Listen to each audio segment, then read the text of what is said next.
Bonjour à tout le monde.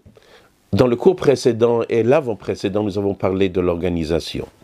Et donc, dans le cours précédent, on a parlé de être organisé, et je vous ai parlé de ce qu'on appelle l'art du rangement. Ranger dans des caissons. Aujourd'hui, je voudrais parler avec vous du rangement, mais d'une autre catégorie de rangement. Non plus simplement de mettre des choses dans des cases, non pas simplement de mettre des choses dans des cases dans le temps, ou mettre des choses dans des cases dans l'esprit, mais de vous parler de ce qu'on appelle l'ordre des valeurs. Une des choses qu'on doit savoir, que lorsqu'on parle de l'organisation, c'est pas simplement mettre ça à droite et ça à gauche. J'ai un livre de Gemara avec les livres de Gemara, un livre d'Halakha avec les livres d'Halakha, les chemises avec les chemises et les pantalons avec les pantalons. Il y a aussi ce qu'on appelle un ordre, un seder, qu'est-ce qui prime, qu'est-ce qui vient avant et qu'est-ce qui vient après. Essayez de vous imaginer un homme qui a une multitude de choses à faire. Maintenant, cet homme-là est responsable d'un groupe de personnes. Des personnes travaillent pour lui. Avant de t'occuper à faire ce que tu as besoin de faire pour toi, libère les personnes qui travaillent pour toi. Là, ils sont tous en train d'attendre devant ta porte, ils attendent de toi des ordres. Et toi, qu'est-ce que tu es en train de faire? Tu es en train d'arranger tes papiers. Mais avant de t'occuper de toi, déjà libère-les. Et donc ça, c'est ce qu'on appelle un seder, non pas un seder de ranger d'une manière horizontale, mais aussi le rangement d'une manière verticale, c'est-à-dire ce qui vient en premier, ce qui vient en deuxième et ce qui vient en troisième. Lorsqu'une maman a une maison à arranger, lorsqu'une maman doit gérer sa maison, il y a un seder aussi dans ça. Essayez de vous imaginer qu'elle doit préparer quelque chose à manger. Et cette chose-là doit mijoter. Donc elle dit, voilà, je la mets sur le feu, je mets la chose à se mettre sur le feu, et comme ça je peux aller ranger la maison. Mais puisqu'il faut mijoter, pourquoi tu le mets au dernier moment? C'est une chose qui va te mettre, tu le mets sur le feu, et il va continuer à cuire et se cuisiner tout seul. Pourquoi tu le fais au dernier moment? C'est ça la première chose qu'il faut faire. On a une maison à arranger. On va s'arrêter sur des détails de la maison. Mais il y a une première chose qu'il faut arranger lorsqu'une personne rentre dans une maison. Il rentre, l'entrée, le couloir, la salle à manger. C'est le premier endroit où des gens vont arriver. Avant de m'arrêter dans le détail de faire peut-être la vaisselle dans la cuisine, ou d'aller ranger un placard dans la chambre d'un enfant, mais le premier endroit déjà, c'est ce que nous allons vivre. Même dans le cas où j'ai besoin de faire la vaisselle, avant de m'arrêter sur la vaisselle, peut-être déjà je peux ranger cette vaisselle, qu'elle ne paraisse pas encombrante dans la cuisine. Et ça, c'est la même chose chacun d'entre nous dans notre vie. Une des choses qu'on doit, lorsqu'on enseigne à un enfant, c'est pas simplement la notion de ranger dans des caissons, mais c'est aussi d'apprendre à l'enfant, de créer, d'habituer son cerveau, c'est qu'il y a un ordre chronologique. Il y a des choses qui viennent en premier lieu, il y a des choses qui viennent en deuxième lieu, il y a des choses en troisième lieu, etc.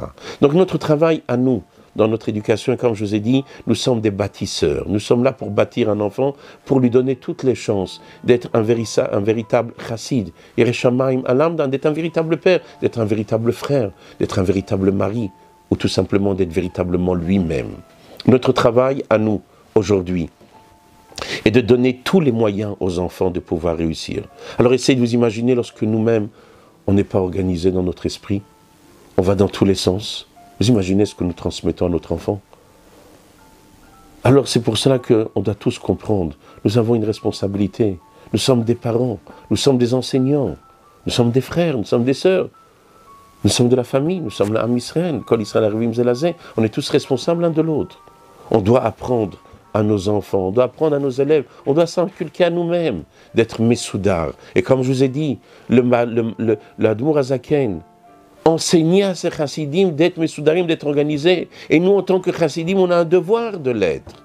Et de toute façon, on le voit. Toute personne qui est Messoudar, toute personne qui est organisée, il va être étonné, époustouflé de la tzlacha qu'il a. La réussite et le seder vont de pair. Et c'est pour cela que c'est très important que chacun d'entre nous comprenne. Un enfant, un des mots qu'on doit avoir directement, c'est d'apprendre un seder. Imaginez-vous quelqu'un qui prie et pas Messoudar. Est-ce que peut-être cette fille-là sera acceptée, peut-être qu'elle ne sera même pas acceptée. Il a un téléphone, il fait les bons numéros de son code, mais dans le désordre, son téléphone ne va pas marcher. Il va faire un numéro de téléphone, il va appeler quelqu'un, il va faire tous les bons numéros, mais je les ai tous les numéros, papa et maman. Regarde, j'ai raté aucun numéro, oui. Mais ils ne sont pas dans l'ordre, mon fils.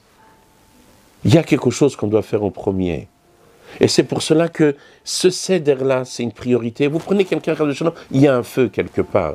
Il y a une source maintenant dans le feu, il y a plusieurs sortes de feu. Mais imaginez-vous une source de feu qui émane, qui est reliée avec le courant. Je prends mon extincteur, je l'éteins. Alors à l'instant T, le feu va s'arrêter. Parce que l'extincteur va enlever l'oxygène, il va éteindre le feu. Mais je n'ai pas débranché le courant. Donc nous dit, la personne qui nous enseigne et qui vous apprend pour éteindre un feu, il dit c'est bien, tu as utilisé l'extincteur, mais tu as oublié d'enlever le point de démarrage, le point le plus important, arrête déjà la source d'énergie. Donc la première chose, appuie sur le bouton d'arrêt, débranche la prise, enlève le courant. Ça c'est la première chose. Deuxième chose, maintenant il faut éteindre ce feu, on l'éteint. Mais j'éteins un feu, mon extincteur se vide, mais le courant est toujours en place.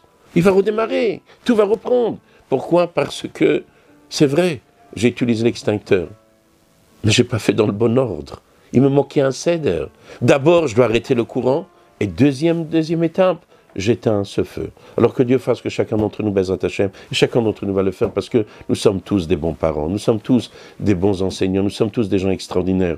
On va tous s'engager pour faire ce qu'il y a à faire, et que Bezrat Hashem, Tekefum Yad Mamash, on va voir la venue de ma chère Tzidkeinu, Amen, Keni Ratzon, Chazak, Ubruchim Tiyu.